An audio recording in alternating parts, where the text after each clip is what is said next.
जय श्री हरि।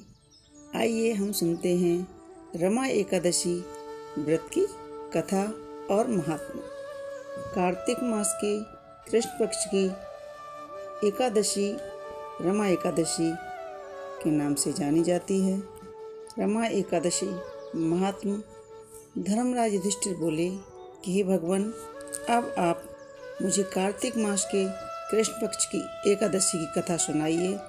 इस एकादशी का क्या नाम है तथा इसके कौन सा फल मिलता है। श्री कृष्ण भगवान बोले, हे राजराजेश्वर, कार्तिक मास के कृष्ण पक्ष की एकादशी का नाम रमा है। इसके व्रत से समस्त पाप नष्ट हो जाते हैं। इसकी कथा इस प्रकार है। प्राचीन काल में मुचकुंद नाम का एक राजा राज्य करता था। इसके इंद्र, वरुण, कुबेर, विभीषण आदि मित्र थे। वह सत्यवादी तथा विष्णु भक्त था। उसके एक उत्तम चंद्रभागा नाम की लड़की थी। राजा मुचकुंद ने अपनी लड़की का विवाह राजा चंद्रसेन के पुत्र शोभन के साथ किया। एक समय जब वह लड़की अपनी ससुराल में ही थी, एक एकादशी पड़ी। चंद्रभागा सोचने लगी कि अब एकादशी समीप आ गई है, परंतु मेरा पति अत्यंत कमजोर है, इसलिए वह यह व्रत नहीं कर सकते। परंतु मेरे पिताजी की आज्ञा कठिन है। जब दशमी आई तब राज्य में ढिंढोरा पिटवा दिया। उसको सुनकर शोभन अपनी पत्नी के समीप आया और उसने पूछा कि हे प्रिय, तुम इससे मुझे कुछ उपाय बताओ, क्योंकि यदि मैं व्रत करूँगा तो अवश्य ही मर जाऊँगा। इस पर चंद्रभागा बोली कि हे प्राणनाथ, मेरे पिता के राज्य में एकादशी के दिन कोई भी भोजन नहीं करता। यहाँ तक कि हाथी, घोड़ा, ऊंट आदि भी तृण, अन्न, जल आदि ग्रहण नहीं करते हैं। फिर यहाँ मनुष्य कैसे भोजन कर सकते हैं। यदि आप भोजन करना चाहते हैं तो यहाँ से दूर कोई स्थान पर चले जाइए, क्योंकि यदि आप इसी स्थान पर रहेंगे तो आपको व्रत अवश्य ही करना पड़ेगा। यह सुनकर शोभन बोला कि हे प्रिय, आपका कहना बिल्कुल उत्तम है। मैं अवश्य ही व्रत करूँगा। भाग्य में जो लिखा होगा वही होगा। ऐसा विचार करके उसने एकादशी का व्रत किया और अब सूर्य भगवान की अस्ताचल हो गए थे और जागरण के लिए रात्रि हुई। वह शोभन को दुख देने वाली थी। दूसरे दिन प्रातः से ही पहले शोभन इस संसार से चल बसा।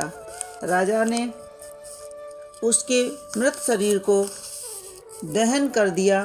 चंद्रभागा अपने पति की आज्ञा अनुसार अग्नि में दहन नहीं हुई, परंतु पिता के घर रहना उत्तम समझा।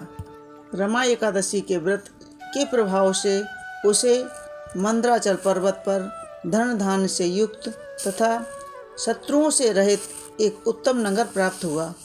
एक समय मुचकुंद नगर में रहने वाला एक सोम शर्मा नाम का ब्राह्मण तीर्थ यात्रा के लिए निकला। उसने घूमते घूमते उसको देखा। उस ब्राह्मण ने उसको अपने राजा का जमाई जानकर उसके निकट गया। राजा शोभन ब्राह्मण को देखकर आसन से उठकर खड़ा हुआ। उसने ससुर तथा स्त्री चंद्रभागा की कुशलता को पूछने लगा। सोम शर्मा ब्राह्मण बोले कि हे राजन, हमारे राजा कुशल से हैं तथा आपकी पत्नी चंद्रभागा भी कुशल से हैं। अब आप अपना वृतांत बताइए। मुझे यह बड़ा आश्चर्य है कि ऐसा विचित्र और सुंदर नगर आपको किस प्रकार प्राप्त हुआ। शोभन बोला कि हे ब्राह्मण, यह सब कार्तिक मास की कृष्ण पक्ष की रमा एकादशी के व्रत के प्रभाव से है।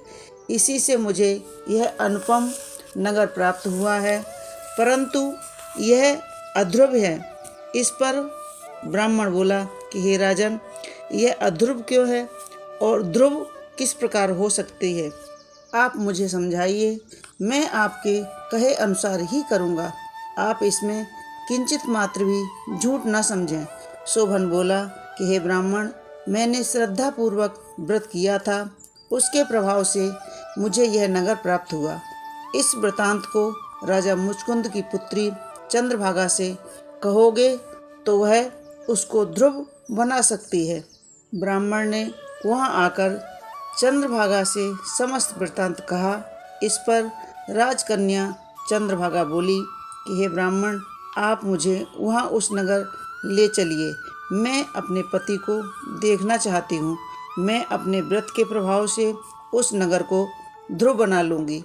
चंद्रभागा के वचनों को सुनकर वह सोम शर्मा ब्राह्मण उसको मंदराचल पर्वत के पास वामदेव के आश्रम ले गया। वामदेव ने उसकी कथा को सुनकर चंद्रभागा का मंत्र से अभिषेक किया। चंद्रभागा मंत्रों तथा व्रतों के प्रभाव से दिव्य देह धारण करके पति के पास चली गई। शोभन ने अपनी स्त्री चंद्रभागा को देखकर प्रसन्नतापूर्वक अपने वाम अंग में बैठाया। चंद्रभागा बोली कि हे प्राणनाथ, अब आप मेरे पुण्य को सुनिए। जब मैं अपने पिता के गृह में 8 साल की थी, तभी से मैं यथाविधि एकादशी का व्रत करने लगी हूँ। उन्हीं व्रतों के प्रभाव से आपका यह नगर ध्रुव हो गया है और समस्त कर्मों से युक्त होकर प्रलय के अंत तक रहेगा। चंद्रभागा दिव्य रूप धारण करके तथा दिव्य आभूषण तथा वस्त्रों से सजकर अपने पति के साथ आनंद पूर्वक रहने लगी और शोभन भी उसके साथ आनंद पूर्वक रहने लगा। हे राजन, यह मैंने रमा एकादशी महात्म कहा है। जो मनुष्य इस रमा एकादशी का व्रत को करते हैं, उनके समस्त ब्रह्म हत्या आदि पाप नष्ट हो जाते हैं और जो मनुष्य रमा एकादशी का महात्म सुनते हैं, वह अंत में विष्णु लोक को जाते हैं। यह थी रमा एकादशी व्रत की कथा और महात्म। आपको हमारी कथाएं कैसी लगती हैं, हमें कमेंट्स बॉक्स में ज़रूर लिखें।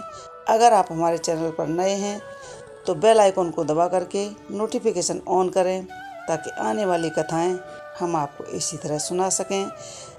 जैसी रमा एकादशी चंद्रभागा पर प्रसन्न हुई, उसी तरह सभी की मनोकामना पूरी करें।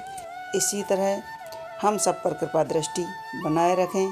कार्तिक मास की विशेष पुण्यदायी रमा एकादशी व्रत की कथाएं आप सभी हमारी एकादशी की कथाएं सुनते हैं, हमें बहुत अच्छा लगता है। आप हमारे चैनल पर आए, बहुत बहुत धन्यवाद।